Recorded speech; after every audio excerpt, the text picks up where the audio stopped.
15절에서 19절까지 저와 여러분이 한 절씩 읽도록 하겠습니다. 그들이 예루살렘에 들어가니라. 예수께서 성전에 들어가사 성전 안에서 매매하는 자들을 내쫓으시며 돈 바꾸는 자들의 상과 비둘기 파는 자들의 의자를 둘러 엎으시며 아무나 물건을 가지고 성전 안으로 지나다니는 허락하지 아니하시고 이에 가르쳐 이르시되 기록된 바 내 집은 만민이 기도하는 집이라 칭함을 받으리라 하지 아니하였느냐. 너희는 강도의 소굴을 만들었도다 하시매 대제사장들과 서기관들이 듣고 예수를 어떻게 죽일까 하고 꾀하니 이는 우리가 아니하리 그를 두려워함이라 함께. 그리고 날이 저물매 그들이 성 밖으로 나가더라. 아멘. 이 다음 주가 부활절인 거 아시죠? 네. 그러면은 부활에 앞서 무슨 사건이 있었을까요? 바로 예수님의 십자가의 죽으심이죠. 그 십자가의 죽으심의 앞에 뭐가 있을까요? 예수님이 고난을 당하시는 것이죠. 예수님께서 예루살렘 성에 이제 고난을 받기 위해서 들어가시는 장면이 시작됩니다. 우리 마가복음을 보면 12장에 이런 내용이 있죠. 한 사람이 포도원을 가꿨습니다. 그리고 외국으로 멀리 떠나가기 전에 그 포도원을 일꾼들에게 맡겼어요. 농부들에게 맡겼다는 것이죠. 그리고 다시 돌아와서, 그 말은 이제 봄에 떠났다가 가을에 오는 것이죠. 추수할 때가 돼서 그 포도원으로 와서 바로 자기 종을 보내어서 이제 한 해 동안 농사를 지었으니까 그 농부들은 수확이 있죠. 그러면은 수확의 일부를 주인한테 바쳐야 되잖아요. 이걸 갖다가 바로 옛날에 어울이라고 이야기하기도 해요. 고향에서는 그렇게 이야기했는데 임대한다. 그래서 임대했으면은 마땅히 세금을 내야 하는 거 똑같은 이치예요. 그래서 그 수확량의 몇 퍼센트, 예를 들면은 그 옛날에 요셉이 애굽에서 정했던 그 비율은 20% 일반적으로 그런 거예요. 그래서 성경적인 내용이 바로 20%를 많이 적용을 하고 있는 것을 보게 되는데, 여하튼 중요한 것은 임대료를 받기 위하여서 종들을 그 농부들에게 보냈다는 거예요. 그런데 농부들이 어땠어요? 첫 번째 종을 보내니까 죽였죠. 농부를 죽이면 끝나겠다. 이 수확 얻은 거 20% 줄 필요 없이 100% 내가 다 가지겠다. 두 번째 농부를 또 보냈는데 어땠어요? 두 번째 농부도 죽였어요. 그래서 포도원 주인이 이번에 어떻게 했어요? 세 번째 농부를 보냈는데 어땠어요? 이번에 안 죽였을까요? 죽였죠. 농부를 죽이면 다 이 소유가 나의 것이 되겠다라고 생각했죠. 그랬을 때 그 포도원 주인은 이제 마지막 카드를 쓰고 있죠. 내 상속자 아들을 보내면은 저들이 이제 말을 듣겠다 싶어가지고 그의 아들을 보냈습니다. 그런데 그 농부들은 어땠어요? 아들의 말을 들었을까요? 죽였죠. 그 상속자인 아들을 죽이면은 이제 저 포도원 주인은 늙어서 죽을 것은 자명한 사실이고, 그러면 포도원은 누구의 것이 되겠느냐라고 지금 생각한 거죠. 그래서 아들도 죽였습니다. 그랬을 때 바로 그 포도원 농부가 그들을 군대를 동원해서 가서 진멸을 하는 것. 자, 오늘 여기에서 나오는 포도원 주인은 하나님입니다. 하나님이 이 땅을 만들어 놓고요, 백성들을 살게 했어요. 그래서 이 땅을 바로 기경하라, 다스리라 라고 했습니다. 자, 그리고 거기에 받은 종들은 구약시대의 선지자들입니다. 얼마나 많은 선지자들이 바로 나쁜 왕들에게서 죽임을 당했습니까? 그 다음에 상속자인 아들은 예수 그리스도인 것입니다. 농부는 누구겠습니까? 바로 농부는요, 위탁받은 자들이에요. 백성들을 잘 신앙의 길로 인도하고 평탄하게 보살피라고 바로 택함 받고 그 유임 받은 대제사장이요 종교 지도자들이 되는 것입니다. 참으로 그러한 자들은 바로 하나님이 예수 그리스도를 이 땅에 마지막 상속자인 예수 그리스도를 이 땅에 보내시는데 그 예수 그리스도를 어떻게 합니까? 십자가에 못 박아서 죽게 하시는 것이죠. 그 내용이 지금 오늘 본문으로 여러분에게 전할 말씀이 되는 것입니다. 아멘. 우리는 바로 예수 그리스도께서 왜 이 땅에 오셨는가를 다시 한번 생각을 해봐야 됩니다. 단순하게 그 농부들에게 복수를 하시기 위해서 이 땅에 오신 것입니까? 결코 아닙니다. 죄악의 틀에 갇혀 있어서 죽을 수밖에 없는 사람을 구원하시기 위해서 이 땅에 오셨는데, 자 이제 며칠 있으면 바로 금요일날 예수님이 죽으셨잖아요. 지금 6월절이 시작이 됩니다. 6월절. 그래서 며칠 있으면은 예수님이 십자가에서 죽으셔야 되는 걸 알고 있어요. 인류의 모든 죄를 해결하기 위해서, 그리고 그 죄를 해결하고 예수를 믿는 자들에게 구원을 주시기 위해서 십자가에 죽으시는 거예요. 예수님이. 자, 십자가에 죽으시기 전에 하셔야 될 일이 있습니다. 하셔야 될 일이 뭐예요? 농부들에게 가서 따져야 할 거 아니에요. 너 왜 종들을 죽였는가? 너 왜 하나님의 뜻을 거역하며 살았는가? 라는 것입니다. 당신들 왜 성전을 더럽혔는가? 라고 지금 이야기하는 것이죠. 자, 예수님께서 당당히 지금 예루살렘 성으로 입성합니다. 예수님이 입성하시는데 바로 나귀를 타고 입성하십니다. 그리고 바로 예수님 가시는 길에 많은 군중들은 자기의 겉옷을 벗었다는 것은요, 이 옷 한 벌이 전 재산인 사람도 있어요. 겉옷을 활짝 벗어서 예수님 가시는 길 앞에다가 깔아놨습니다. 어떤 사람들은요, 바로 나뭇잎을 꺾어다가 그 앞에 깔았습니다. 그리고 꽃을 갖다가 그 앞에 뿌려놨습니다. 예수님 우리 왕이요, 예수님이요 우리 왕이요 하고 예수님을 영접하였던 것입니다. 그 예수님이 이제 바로 그 한 주간 동안에 바로 역사를 이루시는데 가장 먼저 하신 일이 예루살렘 성전에 들어가셔서 성전을 정화시켰다는 것. 너 인간들이요 지금 하나님의 말씀대로 살고 있는지라고 물어보면서 그들에게 지금 잘못된 길을 가는 것을 바로 잡아주고 있는 것입니다. 그러기 위해서 예수님이 성전에 들어가셨죠. 자, 성전에 들어가니 무슨 일이 벌어졌습니까? 성전에서요, 바로 거기에서 양을 파는 자들, 또 비둘기 파는 자들, 여러 큰 동물은 팔지 못했을 것 같아요. 성전에 한계가 있으니까 이방인 뜰에서 그걸 팔았다라고 나오는데, 그 안에서 사람들이 장사를 하고 있는 모습을 보고요, 예수님이 채찍을 들고 바로 그 동물들을 다 때리면서 다 쫓아버렸죠. 동물들을 때리면서 다 성전에서 떼어내버렸습니다. 그리고 거기에서 환전하는 사람, 돈 바꾸는 사람들이에요. 환전상들을 있는 곳으로 가서 상을 튀어버렸죠.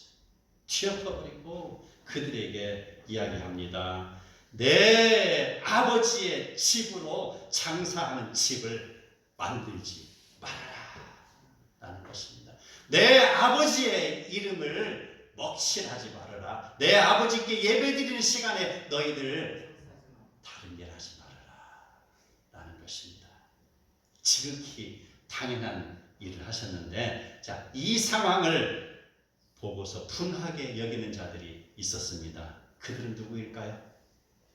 장사치들도 아니었습니다. 물론 장사치들 쫓겨나니 분하게 여겼겠죠. 그러나 더 분하게 여기는 사람이 있습니다. 그들은요, 대제사장들과 서기관들이라고 했습니다. 종교 지도자들이 그 상황을 보고서 맞네, 맞아, 예수님의 말씀이 맞네라고 가서 박수를 치면서 자기의 잘못된 것을 회개하기는커녕 그들은요 바로 분개하고 이를 득득 가르면서 예수를 죽이려 하고 있었다는 것이죠.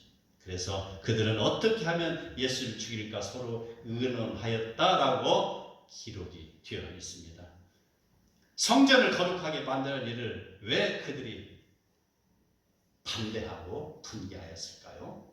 자, 우리는 이것을 뉴스를 가끔 보면 알 수 있습니다. 우리 조폭들이 전쟁을 가끔 많이 하죠. 조폭 대 조폭 전쟁. 무슨 파와 전쟁을 벌입니다. 이유가 무엇입니까?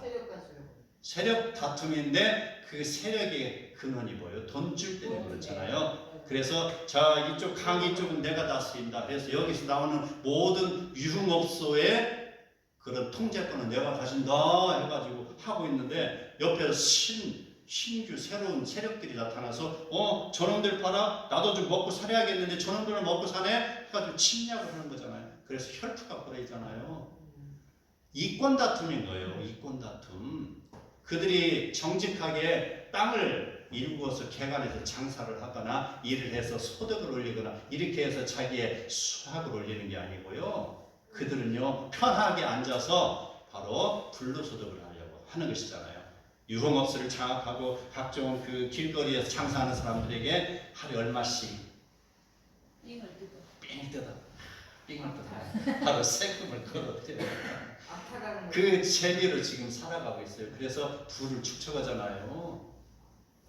바로 이권에 개입된 것이죠. 이 대제사장들이 이런 사람들이에요. 이권 개입이 어디에서 이루어지고 있나? 바로 성전 안에서 이루어지고 있는 것입니다. 하나님을 찬양하고 예배드려야 될 거룩한 장소에서 지금 불우한 이권 다툼이 이루어지고 있는 것이죠. 대제사장은 어떤 사람입니까? 하나님으로부터 기름 부음 받은 거룩한 그런 제사장이잖아요. 바로 인간들의, 사람들의, 성도들의 모든 신앙들을 그가 지도하고 그를 성도들을 잘 보살피고 그리고 하나님께 예배 드려야 되는 그런 본분을 가진 대제사장인데 그가 타락해 있는 것이죠. 대제사장들을 하려고 사람들이 얼마나 혈안이 된 줄 아세요? 대제사장의 임기가 1년이에요. 법으로 정해졌어요. 그것도 로마에서 그래 쿵 하고 도장을 찍어줘야 대제사장이 되는 거예요. 왜? 로마의 속국이니. 그런데요, 이 대제사장이 되려고 얼마나 많이 노력을 하는가? 그 투표권이 사내들인 회원들에게 있어요. 그래서 사내들인 회원은 70명, 거기다 대제사장까지 71명이죠. 그래서 70명이 투표를 해서 한 사람을 선출합니다. 거기에서 선출이 되면은 대제사장이 되고 바로 성전을 관리하는 것입니다. 근데 대제사장이 되기 위해서 경쟁이 말도 못하게 높습니다. 경쟁이 많아서 어떻게 합니까? 바리새인들에게 밤에 혼자 자기의 신복을 보내서 얼마 돈주머니 갖다 쫙 입에 갖다 탁 집어넣어요. 또 어떤 바리새인들한테 가서 이 사람을 보내면 입에 톡 집어넣어요. 돈 뭉치를 갖다 다 매게 되는 거예요. 사두개인들한테도 돈 뭉치를 매게 됩니까? 그렇게 해서 바로 대제사장이 선출이 되는 거예요. 놀랍죠? 성전에서 그런 비리가 이게 성전에서만 이루어지는 것입니까? 지금 우리 시대에는 이런 일이 없습니까? 많습니다. 예, 부끄럽습니다. 하나님의 일을 하기 위해서 나와야 될 자들인데 그들은 바로 자기의 이익을 위하여서 그 일을 하고 있는 것입니다. 그래서 자기가 돈을 들여서 이제 대제사장이 되고 나면 그 다음 단계는 뭡니까? 이제 그 돈을 회수를 해야 하잖아요. 그렇죠? 대제사장이 됐으니까 내가 지금 대제사장이 되기까지 내가 지금 50억을 뿌렸어요. 그러면은 겸손하게 49억 9,999만 원만 그 사람이 하겠어요? 50억만 그 사람이 다시 회수하겠어요? 아니죠. 욕심에 눈이 먼 사람이죠. 100억, 200억, 300억을 다 갈취려고 할 거 아닙니까? 돈을 뿌렸으니까 다시 회수를 해야죠. 그래서 일어난 일입니다. 그래서 성전에서 바로 장사를 하는 것이고요. 그래서 장사하는 사람한테 돈을 받는 것이고요. 환전을 합니다. 환전하는 사람들한테 돈을 받는 거예요. 근데 환전할 때 폭리를 취하는 것이죠. 어떤 폭리입니까? 자, 성전에 바치는 그런 헌금은요, 로마 황제의 그런 얼굴이 들어간 헌금은 받지 않습니다. 그래서 그때 가지고 1년에 한 번씩 예루살렘 성전에 와서 예배를 드리잖아요. 그럴 때 두로의 화폐, 로마 황제 얼굴이 없는 두로의 화폐로 교환을 해주는 것이죠. 교환해 줄 때, 자, 그 가치대로, 자, $1, 한화와 달러를 바꿀 때 요즘 한 1200원, 1300원 가잖아요. 이 비율로 바꿔야 되는 것이죠. 그런데 사람들 그건 모르잖아요. 그런데 바로 이것을 가치를 더 높여서 그것을 받는 것이죠. 폭리를 취하는 것이죠. 그렇게 해서 거짓 돈, 검은 돈을 집어넣습니다.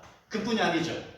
사람들이 제사를 드리기 위해서 자기 고향에서부터 양떼를 몰고 옵니다. 애지중지 데리고 와서 하나님께 이거를 바치려고 갖고 왔더니, 자, 저기 베들레헴에서 예루살렘까지 오는 길에 그 양이 얼마나 오는 길에 어떤 때는 상하기도 하고 통통 오던 양이 홀쭉해지기도 할 거 아닙니까? 그러니 이건 안 돼! 하고 퇴짜를 넣어버려. 그 다음에 멀쩡한 그런 짐승도 퇴짜를 넣습니다. 그리고 여기에서 제사를 드릴 것은 이 양을 사세라 라고 해서, 자, 한 마리에 10만 원밖에 안 가는 양을 갖다가 20만 원, 30만 원을 받고 그걸 팔아요. 그래서 이런 때 무엇을 취해요? 폭리를 취하는 거예요. 그 폭리를 취해서 지금 50억 또 집어넣고, 이쪽에다 50억 또 집어넣고, 이제 또 더 늘 데가 없어요. 여기다 집어넣고 배가 볼록했어요. 이게 대제사장들을 그림을 그리면 아마 배가 이렇게 나왔을 거예요. 그런 사람들이에요. 지금 그러한 형편에 있는 자기들을 바로 젊은 예수라 하는 사람이 와서 채찍을 들고 동물들을 내쫓고 또 상을 엎어버렸으니 자기의 활동 무대가 침략을 당하는 것이죠. 그래서 예수님을 죽이려고 분개를 하고 있는 것. 이해 가시죠? 아멘. 이게 현실입니다. 그뿐 아니에요. 그들은 결국 어땠습니까? 우리가 지금 고난주간이 시작되잖아요. 조금 있으면 예수님이 십자가에 못 박혀 죽으십니다. 그들은요, 그들의 눈밖에 난 예수를 죽이기 위해서 온갖 모략을 다 동원합니다. 그리고 로마의 총독 빌라도에게 예수를 고발합니다. 그래서 예수를 죽여야 됩니다라고 바로 예수를 끌고 다니는 것이죠. 그래서 예수님이 결국 그들의 손에 죽임을 당합니다. 그래서 십자가에 죽임을 당하시는 것이죠. 결국은 그 포도원 주인이 거기에 있는 농부들의 잘못을 지적하라고, 그리고 그걸 받아오라고 자기의 하나밖에 없는 상속자 그런 아들을 그곳에 보냈는데, 그 예수가 이 땅에 오셔서 지금 잘못되고 있는 그것을 지적하고 있는데 그들은 어땠습니까? 농부들이 상속자를 죽인 것 같이 예수 그리스도를 십자가에 죽이시는 것이죠. 이게 며칠 있으면 벌어져요. 2000년 전에 벌어진 일이기도 하고요. 지금 다시 시간을 돌려서 생각해보면 금요일날 예수님이 죽습니다. 자, 그 예수를 우리는 지금 알아야 되는 것이고요. 그 예수를 만난 사람들이 있습니다. 바로 예수님의 말씀을 듣고 변화된 사람들, 아니면 그 예수님 말씀을 충실히 따르는 사람, 스데반이 있습니다. 스데반 어떻습니까? 바로 믿음이 있는 7 집사를 택했는데 그 중에 스데반이라는 사람은요, 예수의 복음을 전했습니다. 누구에게 전했습니까? 자기의 그런 혈족들에게 전했습니다. 그래서 그는 바로 복음을 전하다가 그 가슴에 찔림이 있는 그 대제사장들, 그런 서기관들, 바리새인들, 그 사람들이요, 바로 스데반을 돌로 쳐 죽이는 것 아니겠습니까? 우리는요, 이 성전의 개념을 다시 한번 정립을 해봐야 됩니다.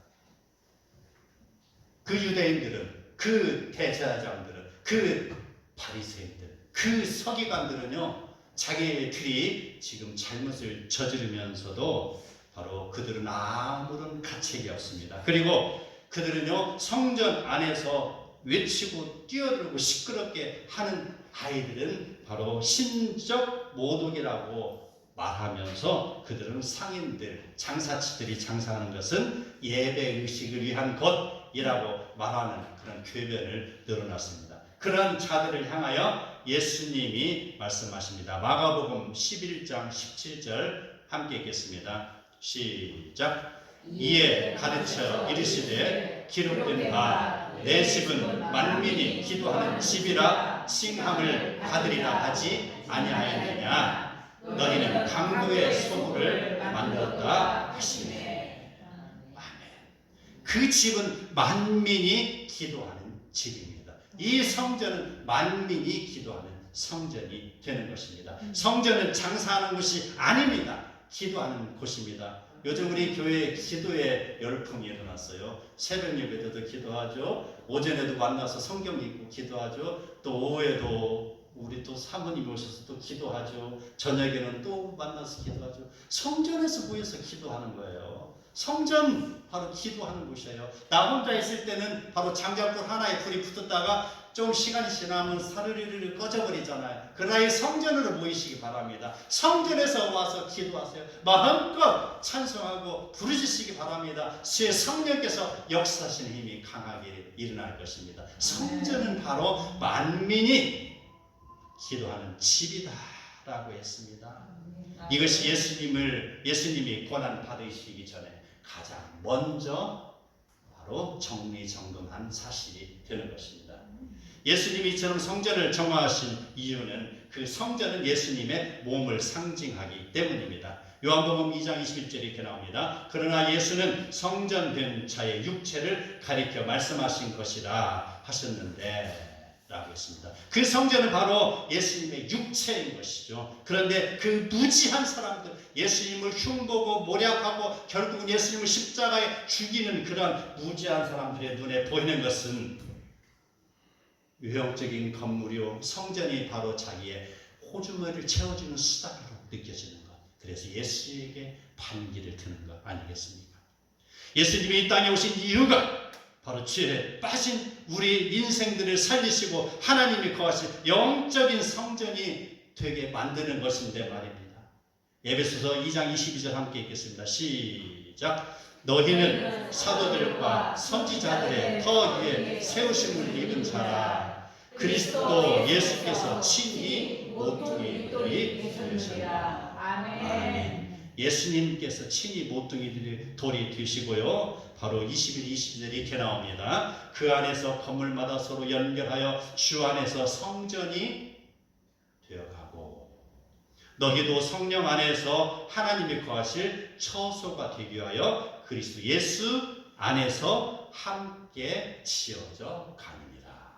성전은요, 이렇게 건물 이야기하는 수도 있죠. 이건 엄격히 하면 예배당인 것이죠. 예배당이지만 우리는 예배당을 함부로 할 수가 없습니다. 진정한 성전의 의미는요, 바로 우리를 통해서 우리가 하나님께 예배드리는 걸 통해서 성전이 완성이 되어가고 있는 것입니다. 그거를 위하여서 예수님께서 이 땅에 오셨습니다. 그 안에서 건물마다 서로 연결하여 주 안에서 성전이 되어가는 것입니다. 이렇게 중요하고 거룩하고 의미 깊은 성전을 그들은 짓밟고 있었습니다. 아멘.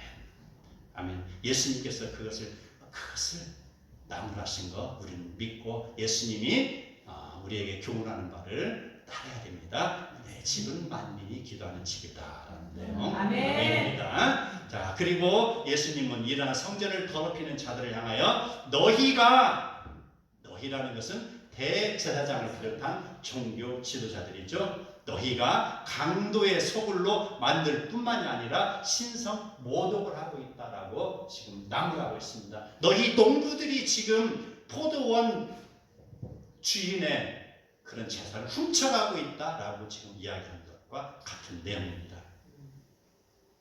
이러한 상황 속에서 우리는 어떻게 살아야 되나? 바로 이 하나님의 말씀을 어떻게 순종하며 그런 제자들은 살았는가. 자, 바울이라는 사람 한번 보도록 하겠습니다. 아까 잠시 언급한 스데반은요, 바로 이 말씀을 순종하는 사람이었습니다. 성전을 거룩하게 여기는 사람이었습니다. 성전 안에서 행해야 될 것, 바로 말씀을 가르치며 그 말씀을 선포하는 일에 자기 몸을 다해서 실천한 사람입니다.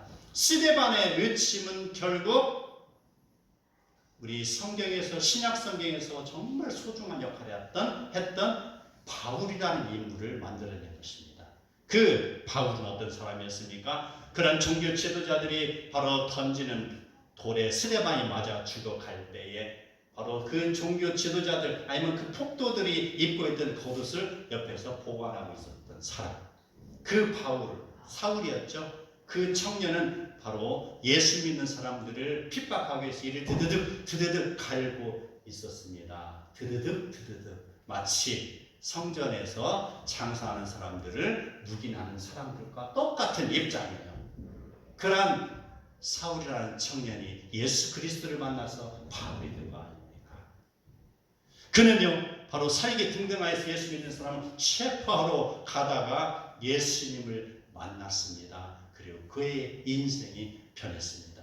그는 전에는 예수 믿는 자를 핍박하는 자였지만 이제 예수님을 만난 이후에 그의 삶은 예수님을 전하는 자요, 예수님 때문에 핍박을 받는 자, 핍박을 받는 자가 되었습니다. 이게 바로 진정한 고난이 되는 것입니다. 아멘. 고난. 예수님을 위해서 지금 바울은 자기의 육신의 안락함을 내려놓고 스스로 고난의 길을 걸어가고 있는 것이 아니겠습니까?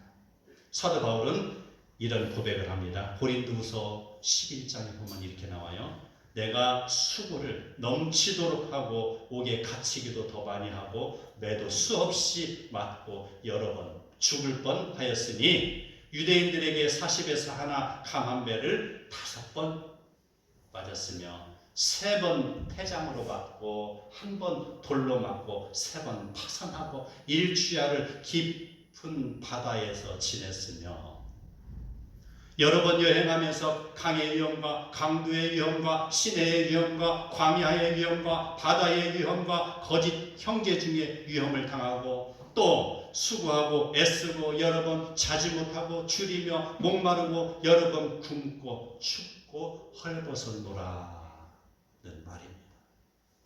고난을 받는다는 것, 내가 예수님으로 인하여서 새로운 생명을 지금 누리고 있는데 그 생명의 가치를 내가 예수님을 위해서 바로 고난을 당하는 모습은요, 이전과는 다른 삶이 되는 거예요. 이전에 그 바울이 이전에 사울이었죠. 그 사울의 모습은 살기 등등했고요, 말을 타고 달리면서 예수 믿는 사람을 잡으러 다녔던 그런 체포조였지만 지금의 바울은 전혀 다른 사람입니다.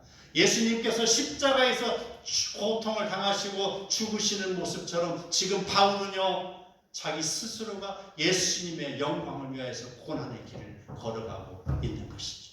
아멘. 그 바울은요, 바로 예수님을 만난 이후에 자기 동족의 구원을 위하여 피를 토하는 듯이 복음을 전했는데, 로마서 9장 3절 함께 읽겠습니다. 시작. 나의 형제 곧 고륙 친척을 위하여 내 자신이 저주를 받아 그리스도에게서 끊어질지라도 원하는 바로라. 아멘. 아멘. 자기 동족에 대한 그런 애정, 사랑, 동족에 대한 의무를 다하기 위해서 바울은요, 얼마나 몸부림쳤는가 몰라요. 그렇게 고통을 당했잖아요. 아까 고린도서에 나왔던 거 몇 번 고통을 40의 감한매를 5번 맞고 이런 거 태장을 맞고 또 돌로 맞고 이런 고통을 받았잖아요. 그러면서도 왜 그가 고난의 길을 걸어가는 거예요? 동족의 구원을 위해서입니다. 아멘. 세계 만방에 예수 그리스도의 복음을 전하기 위해서입니다. 이러한 바로 바울의 모습으로 인하여서 지금 이 시간 우리가 복음을 받아들였고 하나님께 예배드린 거 아니겠습니까? 아멘. 그렇다면 우리는 예수님의 말씀이 나에게 무슨 관계가 있는가? 바로 나의 삶 속에서 예수님의 말씀이 피어나야 되는 것이죠. 아멘. 해마다 부활절을 앞둔 고난주간이 되면은 교회들마다 성도들에게 바로 예수님이 인류의 죄를 대신하여 죽으신 날을 생각하면서 한 주간 동안 금식 기도도 하라, 오락을 삼가하라 라고 말하며 고난주간을 지키라고 권고합니다. 우리도 마찬가지예요. 고난주간에 우리가 가능하면 우리가 모든 내가 즐거움을 추구하는 것들을 가능하면 내려놓고 그 시간에 더욱더 예수 그리스도의 고난받으심과 죽음의 사건을 기억하며 바로 그 의미를 우리가 되새기며 경건하게 보내야 될 것 맞습니다. 자, 아멘. 그런데 진정 우리는 그 고난의 의미가 무엇인지 알아야 되는 것입니다. 고난을 생각하며 우리가 기도하고 묵상하고 오락을 삼가하고 하지만 우리는 진정한 고난의 의미가 과연 내 안에서 무슨 변화가 일어나야 되는가 라는 것을 생각해야 된다는 것이죠. 유대인들은요 제사를 드리는 형식을 굉장히 중요시하였습니다. 그 의미에 대해서는 무관한 사람들이에요. 형식주의자들이라고 말하고 있죠. 그래서 말라기 선지자는 이렇게 말합니다. 말라기 1장에 나옵니다. 더러운 떡을 제단에 드리고 눈먼 희생 제물을 바치는 제사장들을 향하여서 내가 너희의 자손을 꾸짖으며 똥 곧 너희 절기의 희생의 똥을 너희 얼굴에 바를 것이다 라고 말했습니다. 그들은요 복받기만을 원했습니다. 그들은요 어떠한 자기의 모습으로든지 예배만 드리면 된다고 생각했어요. 그래서 바로 더러운 떡을 갖다가 바칩니다. 눈먼 동물을 갖다 바칩니다. 그리고 그들의 삶은 어떻습니까? 그런 백성들의 고혈을 빨아먹고 있는 자들 아닙니까? 그래서 나온 말이 있잖아요. 바산의 암소 같은 자들이라고 말하고 있잖아요. 얼마나 그 갈취에서 자기들의 그런 배를 채웠으면 피둥피둥 살이 쪄서 바산의 암소와 같이 살쪘다는 거 아닙니까? 이게 바로 그 종교 지도자들의 모습인 것이죠. 그들은 바로 제사의 의미는 안중이었고 제사의 형식만을 따라가는 사람인 것이죠. 그랬을 때 이렇게 말합니다. 말라기는 하나님의 구원하심이 거룩하게 예배드리는 이방인에게 이를 것이다 라고 했습니다. 형식적으로 신앙생활하는 유대인들에게서 이제 구원의 문은 닫힐 것이니 그 구원의 문이 이방인에게 넘어갈 것이다 이 말이에요.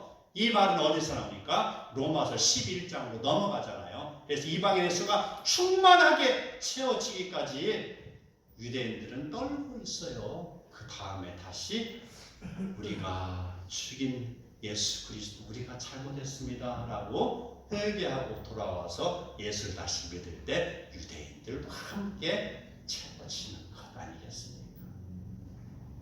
그 구원의 모습들이 이방인에게 간다라는 거 말라기 1장 11절에 이렇게 나옵니다. 만군의 여호와가 이르노라 해 뜨는 곳에서부터 해 지는 곳까지의 이방 민족 중에서 내 이름이 크게 될 것이라.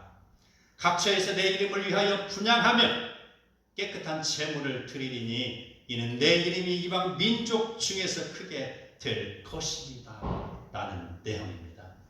바로 이 구원의 복음이 형식적인 그런 제사를 드리는 자들에게서 떠나버리고 이제 바로 영과 진리를 다해서 하나님께 예배드리는 자에게 임하는 사실을 믿으시기 바랍니다.